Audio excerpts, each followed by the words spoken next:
Now with Helen Willetts. Hello. Hi Sophie, we may have some weather like Rio early next week. Not for all of us. And actually, it probably felt much like Rio, didn't it? Here we are in Tor Bay earlier today. What a fantastic shot from our weather watcher here. The sunshine was fairly limited though. We had quite a bit of cloud across the country and rain. This was sent in earlier in the afternoon from Argyll and Bute. And that's because we've got these weather fronts draped around the periphery of the UK. High pressure close by but not close enough for many. So the best of the sunshine has been in the south, but you can see the extent of the cloud around those weather fronts. So there will still be some sunshine this evening in southern areas and no more than a spot of drizzle for the most part, but not across western Scotland.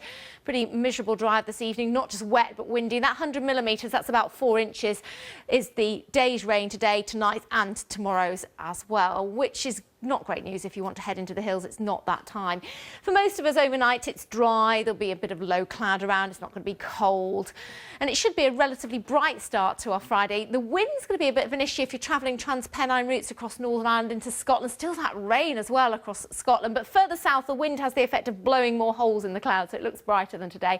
And warmer still as well, 24 or 25, where we see that prolonged sunshine across the Midlands, East Anglia in the southeast. More cloud building up further north and west as that weather front starts to advance southwards, so moving the heaviest rain into the likes of Dumfries and Galloway, and eventually starting to ease in the north and the west, but it takes its time. That said, when it finally does start to move southwards, there's very little rain left on it tomorrow night, and then so Saturday looks like a day of sunshine and showers, actually brighter across Scotland, Northern Ireland and Northern England, but it does introduce a bit more cloud, the odd drizzly shower in the south, but still warm and for many dry, as it should be on Sunday, and then we see the warmth. But again, Sophie, not for all.